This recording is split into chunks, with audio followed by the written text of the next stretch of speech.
help reunite this family with their missing son. Watch America's Most Wanted, Saturday after Primetime Cops.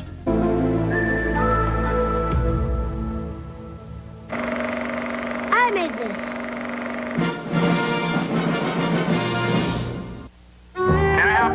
I'd like your quarter-pound double cheeseburger made fresh, hot off the grill, with 2 patties of fresh beef. Quarter-pound double cheese, check. With pickles and onions. On second thought, give me the combo with biggie fries and a drink, all for $2.79. Wait a minute, we don't have that. Is this a gag? Chuck, is that you nut? Wendy's is the only place to get the new quarter-pound double-stack combo. It's a quarter-pound double-stack cheeseburger, a big order of biggie fries, and a cold 20-ounce drink, and it's all just $2.79. The quarter-pound double-stack combo. It's one satisfying meal.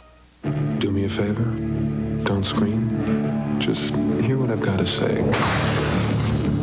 On Friday, January 13th, see A Tale from the Crypt that is so terrifying it can only be seen at the movies. Tales from the Crypt presents... Now you can scream.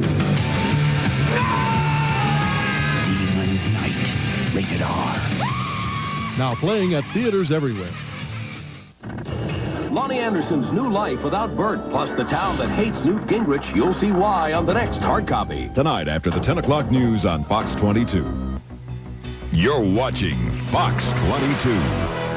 Now, North Carolina's award-winning primetime newscast. The Fox 22 10 o'clock news. Friday night, a high adventure ends in a dangerous mishap near Apex. And it never stops raining in California. Residents brace for more flooding. But the big story tonight, convicted rapist and killer Kermit Smith talks while attorneys appeal his death sentence. David, 14 years on death row will end on January 24th unless Smith can find a court to stop his execution. So far, he's had no success. On Tuesday, the U.S. Supreme Court rejected his appeal, but Smith's attorneys are making last-minute attempts to prolong his life. Fox 22's Lori Geary has the story. Saying nothing is finite, life, or, you know, when the time comes for the end, you just have to accept it.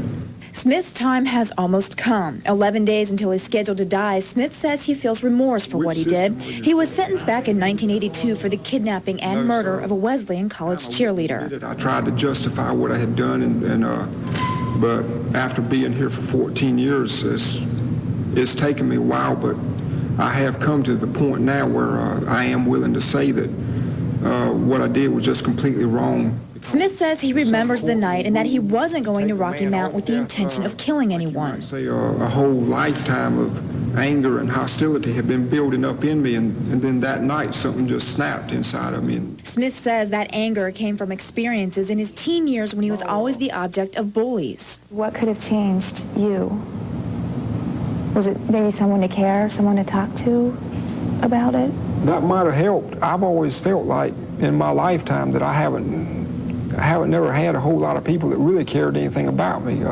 His father dead, Smith's mother visits him often. As the minutes of his life go by, Smith says his last requests will be to spend time with his family and friends. He's scheduled to die by lethal injection on January 24th. That I tried to kill myself using gas once before, and that didn't work. I'm not going to try that again. Smith says he's not giving up. For the past 14 years, he's been fighting his sentence.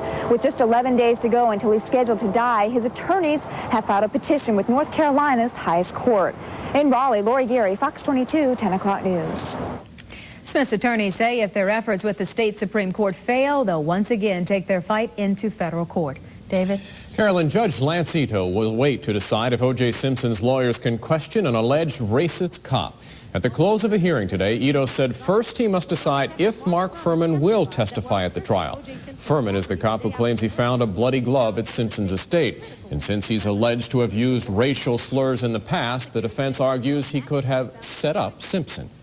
If we really want the jury's attention focused on the evidence and on the legal and factual issues, the important legal and factual issues inherent in this case, we shouldn't let them hear this word. Because if they hear this word, they're going to focus their attention on the issue of race. Defense attorney Johnny Cochran attacked Darden for not giving African Americans on the jury enough credit.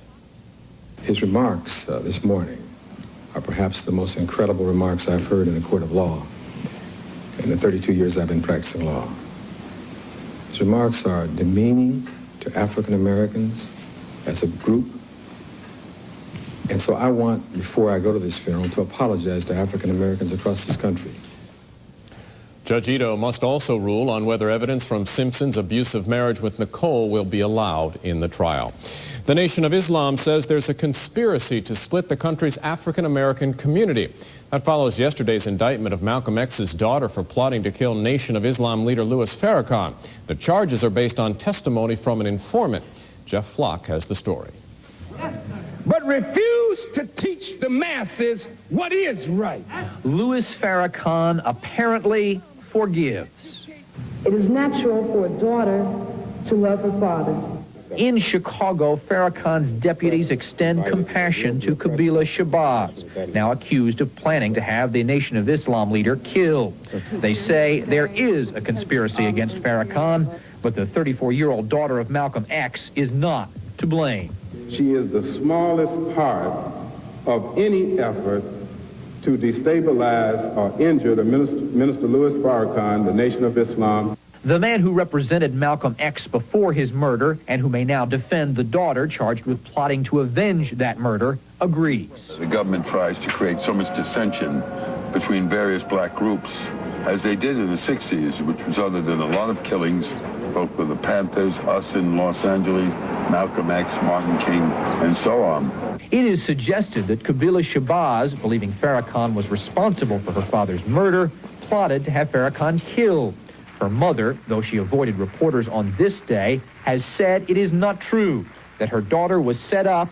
I'm suggesting that this informant, needing to get himself out of trouble, produced her as an easy target, and they went along for the ride. Federal prosecutors refused to respond to the allegations from either the defense or Minister Farrakhan. Prosecutors here in Minneapolis have called this an extraordinary case. They freely admit they haven't had much experience in such matters. They also face now a curious case in which the alleged victim says he is more angry with the prosecutors than he is with the alleged perpetrator. I'm Jeff Flock, Minneapolis. The Chapel Hill chapter of the NAACP has accused police of using excessive force